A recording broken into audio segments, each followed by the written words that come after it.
সবাইকে স্বাগত দীপ্ত সংবাদে। সাথে রয়েছে দোলা ডলরে। শুরুতেই জানাবো সংবাদ শিরোনাম। আওয়ামী লীগের কর্মসূচি ঘিরে কঠোর অবস্থানে আইনশৃঙ্খলা বাহিনী, ঢাকায় বিজিবি মোতায়েন। 5 দফা মানতে 16 নভেম্বর পর্যন্ত সময় দিল 8 দল। সংসদ নির্বাচনের প্রস্তুতির তাগিদ বিএনপির। রাজনৈতিক দলের সাথে ইসির সংলাপ শুরু কাল, গুরুত্ব পাবে নির্বাচনী আচরণ বিধি ও আরপিও। আন্ডারওয়ার্ল্ডের দ্বন্দ্বে পুরান ঢাকায় খুন হন মামুন, নির্দেশনায় ইমন মামুন গ্রুপের রনি, দাবি ডিবির।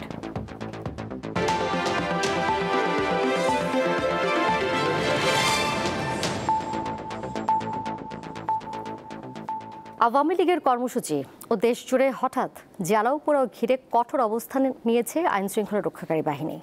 ঢাকা ও এর আশপাশে মোতায়েন করা হয়েছে অন্তত 14 প্লাটুন বিজিবি।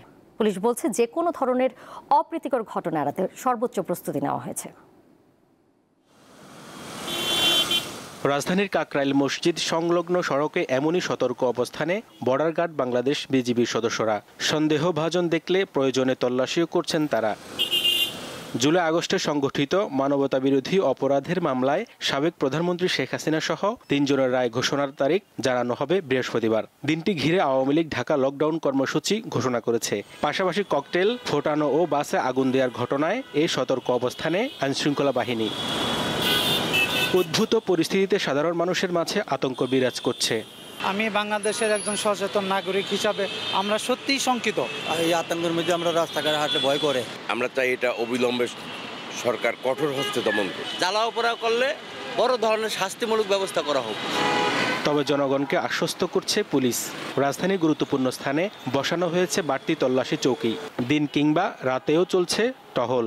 আমাদের পেট্রোল কার্যক্রম, আমাদের চেকপোস্টগুলো আরও বৃদ্ধি করা হয়েছে এবং ইতিমধ্যে গোয়েন্দা নজরদারিও বাড়ানো হয়েছে। মহানগরবাসীর যানমাল নিরাপত্তা নিশ্চিত করা এবং জননিরাপত্তা নিশ্চিত করা সেটা আমাদের দায়িত্ব, এবং এই দায়িত্ব পালন করতে যা যা করণীয় সেটা আমরা করতে প্রস্তুত রয়েছি। যারা এই নেপথ্যে আছে সেই নেতাদেরকে উপর নজরদারি রাখতেছি, তাদেরকে গ্রেপ্তার করতেছি। আজকেও এই সংক্রান্তে 44 জন অ্যারেস্ট আছে। ইনশাল্লাহ আমাদের তৎপরতা সবাই থাকবে। আমরা নগরবাসী আপনারা সবাই মিলে ইনশাল্লাহ এই অপতৎপরতা রোধ করব। এদিকে বৃহস্পতিবার সব দোকান ও শপিং মল খোলা থাকবে বলে জানিয়েছে মালিকদের সংগঠন। হেদায়েতুল্লাহ সীমান্ত, দীপ্ত সংবাদ, ঢাকা। রাজধানীর ধোলাইপাড়ে যাত্রীবাহী একটি বাসে আগুন দিয়েছে দুর্বৃত্তরা। বুধবার সন্ধ্যায় শরীয়তপুর থেকে ঢাকাগামী পরিবহনে আগুন ধরিয়ে দেয় তারা। খবর পেয়ে স্থানীয় ফায়ার সার্ভিসের একটি ইউনিট ঘটনাস্থলে গিয়ে আগুন নিয়ন্ত্রণে আনে। এ সময় যাত্রীরা নিরাপদে বাস থেকে নেমে যাওয়ায় হতাহতের ঘটনা ঘটেনি, তবে পুরো বাসটি পুড়ে গেছে। ঘটনার পর ঢাকা মাওয়া মহাসড়কে যান চলাচল বন্ধ হয়ে যায়। প্রায় 1 ঘন্টা পর যান চলাচল স্বাভাবিক হয়। এদিকে সন্ধ্যার পর রাজধানীর বিভিন্ন স্থানে ককটেল বিস্ফোরণের ঘটনা ঘটেছে। তেজগাঁও একটি থেমে থাকা ট্রেনের বগিতে আগুন দেওয়া হয়েছে।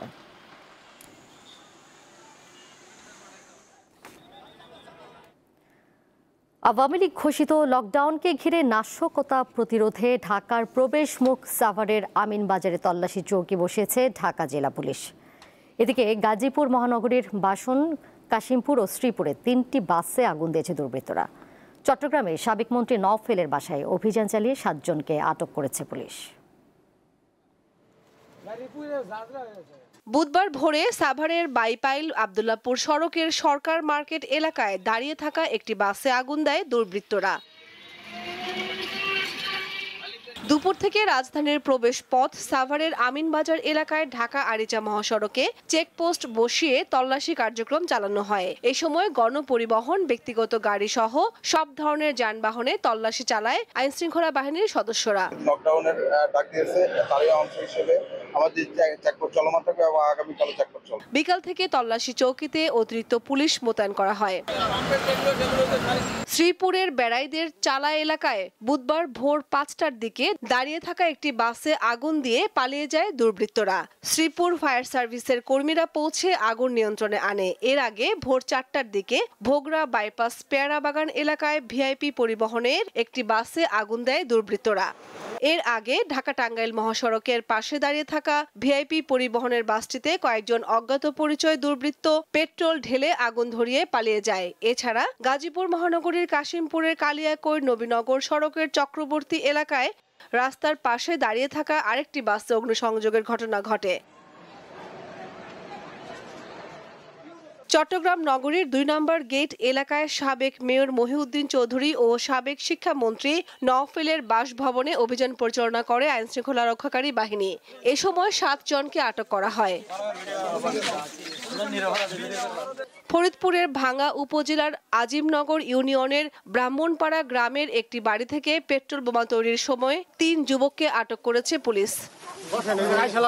ব্রাহ্মণবাড়িয়ার বিজয়নগর গ্রামীণ ব্যাংকে পেট্রোল ঢেলে আগুন ধরিয়ে দেয় দুর্বৃত্তরা। এতে আসবাবপত্র, গুরুত্বপূর্ণ কাগজপত্র পুড়ে যায়, তবে টাকার ভোল্টের কোনো ধরনের ক্ষতি হয়নি। মঙ্গলবার রাতে গ্রামীণ ব্যাংকের চান্দুরা শাখায় এই ঘটনা ঘটে।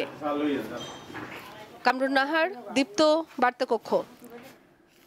আন্তর্জাতিক অপরাধ ট্রাইব্যুনালের বিচার প্রক্রিয়া বাধাগ্রস্ত করার অপচেষ্টা চলছে বলে অভিযোগ করেছেন প্রসিকিউটর মিজানুল ইসলাম। বুধবার দুপুরে সাংবাদিকদের প্রশ্নের জবাবে তিনি অভিযোগ করেন, সাবেক প্রধানমন্ত্রী শেখ হাসিনার মামলার রায়ের তারিখ নির্ধারণকে ঘিরে দেশজুড়ে নৈরাজ্যের চেষ্টা চালাচ্ছে আওয়ামী লীগ। আমি থ্রেট টু জাস্টিস মনে করি না, তবে তারা এই বিচারকে বাধাগ্রস্ত করার জন্য এটা করছে, এটুকু বলতে পারি। এইখানে ভিন্ন কোনো সমস্যার সৃষ্টি হওয়ার কোনো কারণ নাই। আইনানুগভাবে বিচার কার্যক্রম পরিচালিত হচ্ছে। এখন দেশে যে বিশৃঙ্খল পরিস্থিতি সৃষ্টি করার অপচেষ্টা চালানো হচ্ছে, তার জন্য আমার বিশ্বাস আইন শৃঙ্খলা রক্ষাকারী বাহিনী দৃঢ়তার সাথে এ ধরনের পদক্ষেপকে রুখে দেবে। মানবতা বিরোধী অপরাধের দায়ে শেখ হাসিনা সহ আওয়ামী লীগ নেতাদের বিচার নিশ্চিতের দাবিতে মিছিল করেছেন সিপি ও জাতীয় ছাত্র শক্তি। বুধবার সন্ধ্যায় রাজধানীর বাংলা মোটর থেকে মিছিল শুরু হয়, পরে তা শাহবাগ মোড়ে যায়। এনসিপির মুখ্য সংগঠক হাসনাত আবদুল্লাহ বলেন, যেখানেই আওয়ামী লীগ ও তাদের আগুন সন্ত্রাস দেখা যাবে সেখানেই তাদের ধরে পুলিশে দেওয়া হবে। আওয়ামী লীগকে প্রতিহত করতে সকলকে ঐক্যবদ্ধ থাকার আহ্বান জানান তিনি। মিছিলে আরও উপস্থিত ছিলেন নাসির উদ্দিন পাটোয়ারি ও সরওয়ার তুষার সহ দলের অন্যান্য নেতারা।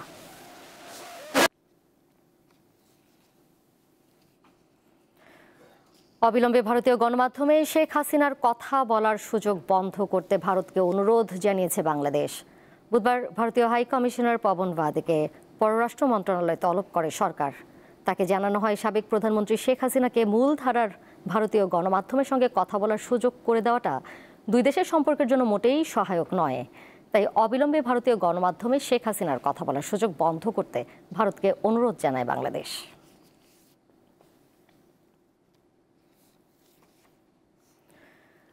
নির্বাচনের আগে গণভোট ও জুলাই জাতীয় সনদ বাস্তবায়নের আদেশ জারি সহ 5 দফা মানতে আগামী 16 নভেম্বর পর্যন্ত আলটিমেটাম দিয়েছে জামায়াত সহ সমমনা 8 দল। বৃহস্পতিবার রাজধানীর মগবাজারে যৌথ সংবাদ সম্মেলনে এই আলটিমেটাম দেওয়া হয়।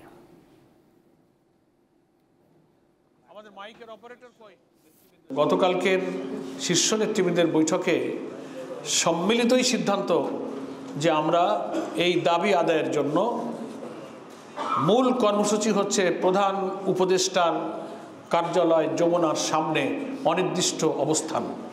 এটাই আমাদের মূল প্রোগ্রাম। বর্তমান অন্তর্বর্তী সরকারকে হুমকি ধামকি না দিয়ে আগামী ফেব্রুয়ারিতে জনগণের মুখোমুখি হতে রাজনৈতিক দলগুলোর প্রতি আহ্বান জানিয়েছেন বিএনপির ভারপ্রাপ্ত চেয়ারম্যান তারেক রহমান। তিনি বলেন, সরকারকে সিদ্ধান্ত নিতে হবে একটি দলের আকাঙ্ক্ষা বাস্তবায়ন করবে নাকি ফেব্রুয়ারির নির্বাচনের মাধ্যমে জনগণকে অগ্রাধিকার দেবে। বুধবার জাতীয় বিপ্লব ও সংহতি দিবসের 50 বছর পূর্তি অনুষ্ঠানে এসব কথা বলেন তারেক রহমান। জাতীয় বিপ্লব ও সংহতি দিবসের 50 বছর পূর্তি উপলক্ষে বুধবার রাজধানীর বাংলাদেশ চীন মৈত্রী সম্মেলন কেন্দ্রে অনুষ্ঠানের আয়োজন করে বাংলাদেশ জাতীয়তাবাদী দল বিএনপি। এতে বিভিন্ন রাজনৈতিক দলের নেতৃবৃন্দ অংশ নেন। অনুষ্ঠানে বিএনপি মহাসচিব বলেন, নির্বাচন বানচালের উদ্দেশ্যে দেশে পরিকল্পিতভাবে অপ্রয়োজনীয় সংকট তৈরি করা হচ্ছে। এই যে একটা সংকট তৈরি হয়েছে, অপ্রয়োজনীয় সংকট, এটা কোনো প্রয়োজন ছিল না, অথচ সংকট তৈরি করা হয়েছে। আমি মনে করি অত্যন্ত উদ্দেশ্যমূলকভাবে যে নির্বাচন হওয়া দরকার, সেই নির্বাচনকে বাধাগ্রস্ত করা।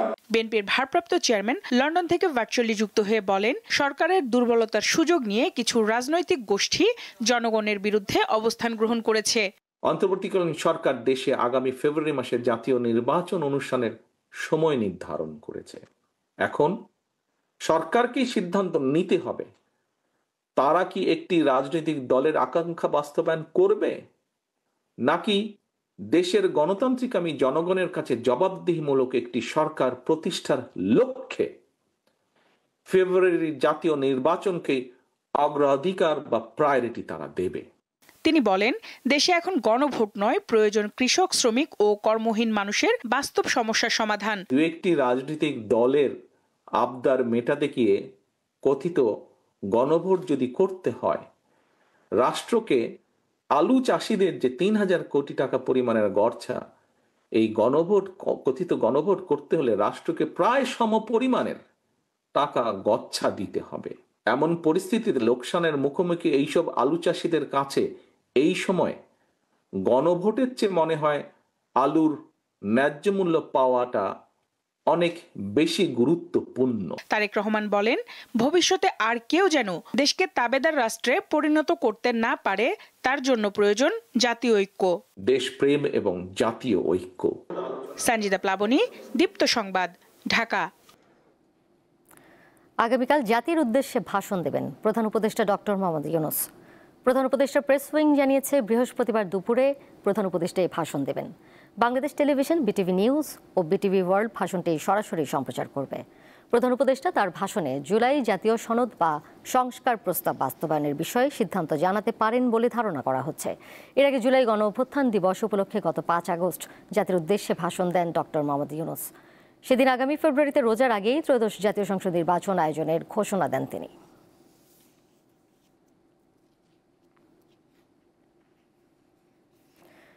ত্রয়োদশ জাতীয় সংসদ নির্বাচনে ভোটের পরিবেশ সুষ্ঠু রাখতে আচরণবিধির লাগাম টেনে ধরার পরামর্শ দিয়েছেন বিশেষজ্ঞরা।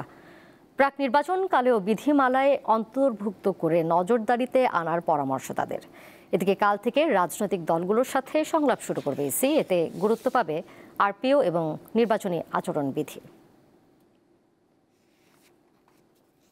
নির্বাচনী প্রচারণায় প্রথমবারের মতো পোস্টার নিষিদ্ধ এবং সামাজিক যোগাযোগ মাধ্যমে ভোটের প্রচারণায় কড়াকড়ি আরোপ করে আচরণবিধি জারি করেছে নির্বাচন কমিশন। তফসিল ঘোষণার সময় মাসখানেক বাকি থাকলেও এরই মধ্যে শহর থেকে গ্রামের অলিতে গলিতে বইছে নির্বাচনী আমেজ। সরাসরি প্রার্থী কিংবা প্রার্থীর পক্ষে চলছে জোর নির্বাচনী প্রচারণা। সেই সাথে রয়েছে মোটা অঙ্কের টাকা খরচের অভিযোগ। নির্বাচনী অপসংস্কৃতি থেকে বেরোতে আচরণ বিধিমালায় সংশোধনী আনার পরামর্শ দিয়েছেন বিশেষজ্ঞরা। তারা বলছেন, কঠোর নজরদারি ও যথাযথ শাস্তির ব্যবস্থা করতে পারলে নির্বাচনী পরিবেশ ভালো থাকবে। এই যে যারা এই কাজগুলো করছে তারা কিন্তু অফিসিয়াল যে প্রচারণা সেটা শুরুর আগেই প্রচুর টাকা পয়সা খরচ করে ফেলছেন, এবং এইটা কিন্তু আপনি ইলেকশন এক্সপেন্ডিচার অন্তর্ভুক্ত হবে না। হ্যাঁ, এবং এটা এক ধরনের আনএথিক্যাল কাজ। কোড অফ কন্ডাক্টটা ভবিষ্যতে রিভাইজ করে প্রাক নির্বাচন কালের এটাকে অন্তর্ভুক্ত করে এটাকে মনিটরিং করা, কোনো ভায়োলেশন হলে সে তার বিরুদ্ধে অ্যাকশন নেওয়া। তিনি বলেন, আনুষ্ঠানিক প্রচার শুরুর আগে প্রার্থী যাতে পোস্টার না সাঁটায় সেজন্য সিটি কর্পোরেশন ও স্থানীয় সরকারকে আইন বাস্তবায়নের নির্দেশনা দিতে পারে ইসি। এই প্রয়োজন বোধে প্রত্যেকটা আসনে একটা করে মনিটরিং টিম গঠন করে দেন, যাতে করে তারা ইফেক্টিভলি কে কোথায় কিভাবে এই আচরণ বিধিমালা ভায়োলেট করছে, এটার ব্যত্যয় ঘটাচ্ছে, সেটাকে মনিটরিং করবে এবং তারা ওইভাবে প্রয়োজনীয় ব্যবস্থা নেবে। দেয়াল লিখন এবং পোস্টার লাগানো নিয়ন্ত্রণ আইন 2012, এই আইনে এই যে যত পোস্টার লাগানো এটা কন্ট্রোল করার দায়িত্ব দেওয়া হয়েছে সিটি কর্পোরেশনের ক্ষেত্রে সিটি কর্পোরেশনকে, উপজেলার ক্ষেত্রে উপজেলা পরিষদকে। কিন্তু এই দুইটা প্রতিষ্ঠান এই দায়িত্বটা ঠিকমতো পালন করছে না, এই জন্যই এত পোস্টারে সারা দেশ ভরে গেছে। এদিকে নির্বাচন কমিশনের করা আচরণবিধিকে ইতিবাচকভাবে নিয়েছে রাজনৈতিক দলগুলো। পোস্টার নিয়ন্ত্রণ কিংবা সমাবেশ এগুলো নিয়ে নিয়ন্ত্রণ করা, এটা একটা গুড ফার্স্ট স্টেপ আমি বলবো। ভুল ত্রুটি থাকলে সেটা আমরা বলবো, এবং নিশ্চয়ই নির্বাচন কমিশন যখন রাজনৈতিক দলগুলোর সাথে বসছে সেখানে আলাপ আলোচনার মাধ্যমে সমাধান করা সম্ভব। আগামীকাল বৃহস্পতিবার থেকে রাজনৈতিক দলগুলোর সাথে সংলাপে বসতে যাচ্ছে ইসি। এতে গুরুত্ব পাবে আরপিও এবং আচরণ বিধিমালা। শিউলি শবনম, দীপ্ত সংবাদ, ঢাকা। আন্ডারওয়ার্ল্ডের দ্বন্দ্বে পুরান ঢাকায় খুন হন তারিক সাইফ মামুন। তাকে হত্যার নির্দেশ দেন ইমন মামুন গ্রুপের সদস্য রনি, এমনটা জানিয়েছে ডিবি পুলিশ। এতে তালিকাভুক্ত সন্ত্রাসী ইমন জড়িত কিনা তা খতিয়ে দেখা হচ্ছে। পুরান ঢাকায় রবিবার প্রকাশ্যে গুলি করে তারিক সাইফ মামুনকে এভাবেই হত্যা করে ভাড়াটে খুনিরা। কিলিং মিশনে অংশ নেয় রবিন ও ফারুক। তাদেরকে ঘটনার ৩২ ঘন্টার মধ্যে নরসিংদী থেকে গ্রেপ্তার করা হয়। দুইজনের তথ্যে হত্যায় জড়িত শামীম, রুবেল আর ইউসুফকে গ্রেপ্তার করা হয়। উদ্ধার করা হয় 2টি পিস্তল, 6 রাউন্ড গুলি আর 1.5 লাখ টাকা। ডিবি বলছে 2 লাখ টাকায় মামুনকে হত্যার চুক্তি হয়। জিজ্ঞাসাবাদে জানা যায় যে পলাতক সন্ত্রাসী কামালের উপর নির্দেশনা থাকে মামুনকে অনুসরণ করা এবং তার গতিবিধি তাদেরকে জানানো। সেই মোতাবেক সন্ত্রাসী কামাল ভিকটিমের সঙ্গে থাকে এবং তার সংকেত পেয়ে ফারুক ও রবিন ভিকটিম মামুনকে লক্ষ্য করে উপর্যুপরি গুলি ছোড়ে ও মৃত্যু নিশ্চিত করে ঘটনাস্থল ত্যাগ করে। পরবর্তীতে রনির প্রদত্ত 2 লাখ টাকা রুবেল, শুটার ফারুক ও শুটার রবিনকে প্রত্যেককে 1 লাখ টাকা করে প্রদান করে। মামুন হত্যায় এখন পর্যন্ত 9 জনের সংশ্লিষ্টতা পেয়েছে গোয়েন্দা পুলিশ। হত্যার আগের রাতে মিরপুরে রনির বাসায় হয় পরিকল্পনা। এই রনি একসময় ইমন মামুন গ্রুপের অন্যতম সদস্য ছিলেন। রনি এই খুনের নির্দেশদাতা হলেও 5 আগস্টের পর জামিন পাওয়া ইমনের সাথে জড়িত কিনা তা খতিয়ে দেখা হচ্ছে। এটা আন্ডারওয়ার্ল্ডের দ্বন্দ্ব। প্রাথমিকভাবে আমরা এটা নিশ্চিত হয়ে গেছি যে নিহত মামুন, রনি এবং ইমন তারা একসময় এক দলভুক্ত ছিল। তিনি জানান 5 আগস্টের পর যেসব সন্ত্রাসী জামিন পেয়ে আবার আন্ডারওয়ার্ল্ড নিয়ন্ত্রণের চেষ্টা করছে তাদেরকে গোয়েন্দা নজরদারিতে রাখা হয়েছে। সবাইকে তাদের অবস্থান এবং তাদের কার্যকলাপ সম্বন্ধে মনিটর করতেছি। হেদায়েতুল্লাহ সীমান্ত, দীপ্ত সংবাদ, ঢাকা। নিত্যপণ্যের সহনীয় পর্যায়ে শুল্ক আরোপ, কলকারখানায় বিদ্যুৎ ও জ্বালানির নিরবচ্ছিন্ন সরবরাহ ও চাঁদাবাজি বন্ধ করা গেলে আসছে রমজানে দ্রব্যমূল্য স্থিতিশীল থাকবে। বুধবার নিত্যপণ্যের দাম নিয়ে বিসিসিআই আয়োজিত মতবিনিময় সভায় এমন আশ্বাস দেন খুচরা পাইকারি ব্যবসায়ী ও আমদানিকারকের প্রয়োজনে। সরকারকে নিত্যপণ্য আমদানির পরামর্শ দিয়েছেন ব্যবসায়ীরা।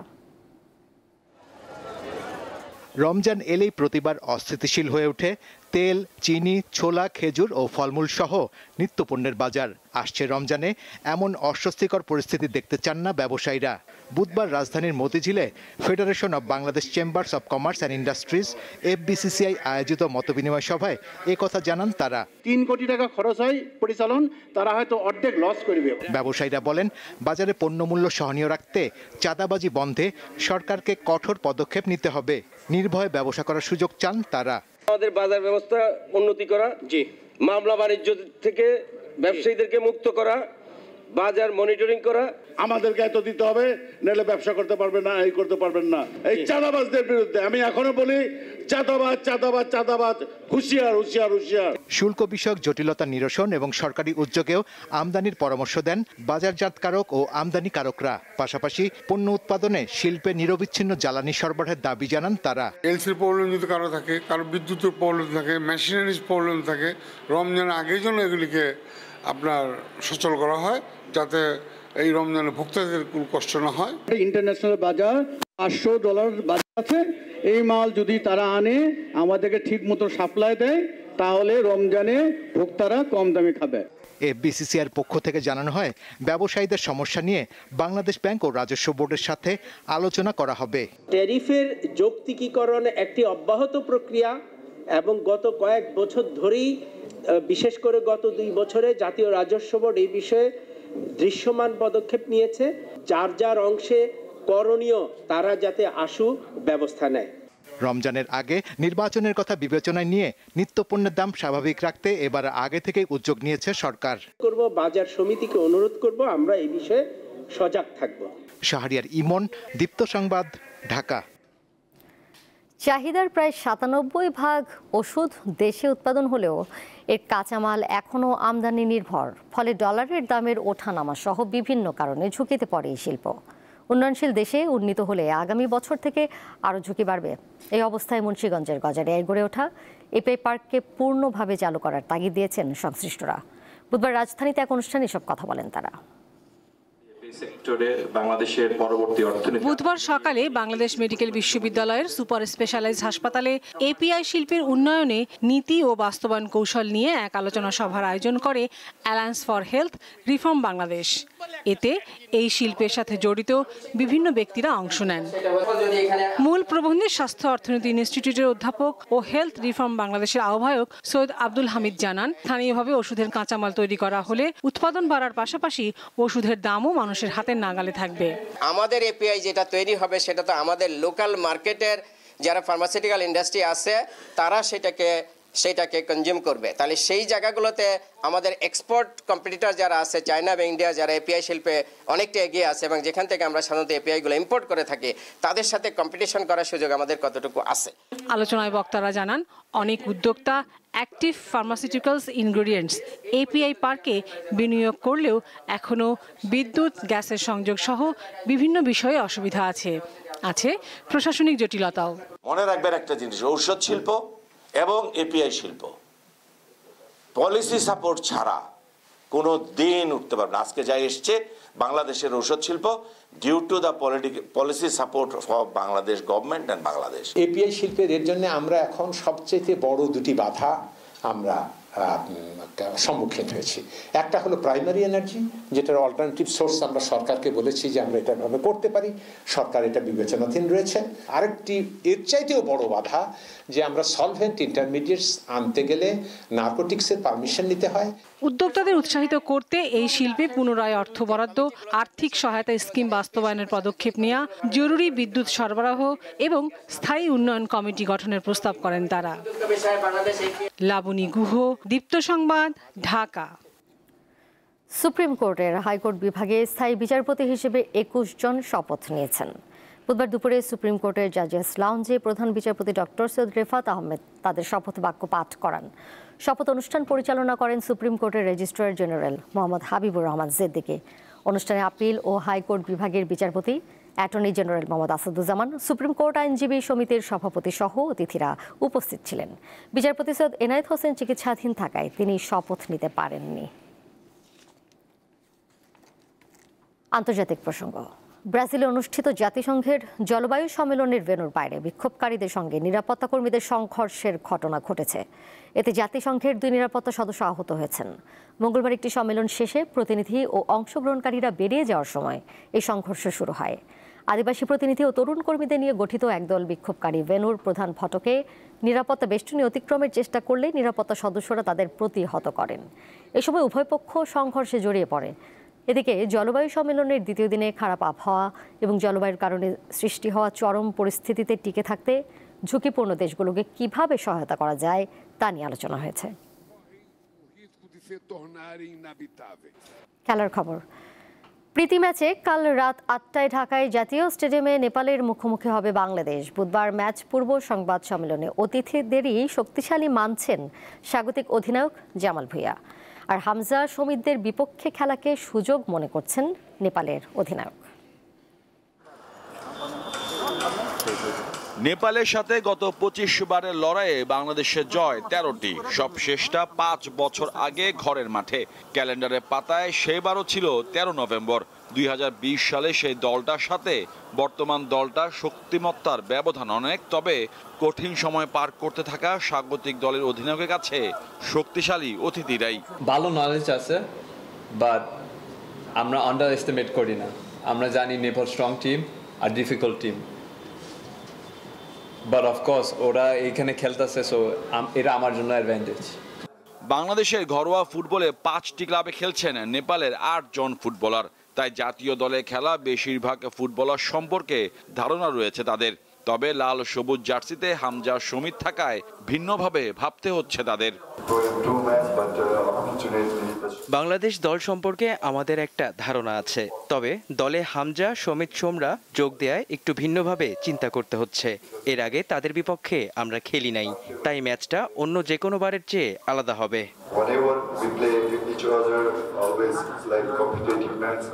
এএফসি এশিয়ান কাপে ভারতের বিপক্ষে বাংলাদেশ মাঠে নামবে 18 নভেম্বর। একই দিন নেপাল খেলবে মালয়েশিয়ার বিপক্ষে। তাই বৃহস্পতিবারের ম্যাচটি নিজেদের প্রস্তুতির সেরা মঞ্চ হিসেবে দেখছেন দু দলের ফুটবলাররা। মোহাম্মদ হাসিব, দীপ্ত স্পোর্টস, ঢাকা। শেষ করব দীপ্ত সংবাদ, যাবার আগে শিরোনামগুলো জানিয়ে দেব আরও একবার। আওয়ামী লীগের কর্মসূচি ঘিরে কঠোর অবস্থানে আইন শৃঙ্খলা বাহিনী, ঢাকায় বিজিবি মোতায়েন। 5 দফা মানতে 16 নভেম্বর পর্যন্ত সময় দিল 8 দল। সংসদ নির্বাচনের প্রস্তুতির তাগিদ বিএনপির। রাজনৈতিক দলের সাথে ইসির সংলাপ শুরু কাল, গুরুত্ব পাবে নির্বাচনী আচরণবিধি ও আরপিও। আন্ডারওয়ার্ল্ডের দ্বন্দ্বে পুরান ঢাকায় খুন হন মামুন, নির্দেশনায় ইমন মামুন গ্রুপের রনি, দাবি ডিবির। এই ছিল এখনকার মতো। এর সাথে বিদায় নিচ্ছি আমি দোলা ডলারেস। আরও তথ্য এবং বিনোদনের নানা খবর জানতে যুক্ত থাকুন দীপ্তর ডিজিটাল প্ল্যাটফর্মে। ধন্যবাদ সবাইকে।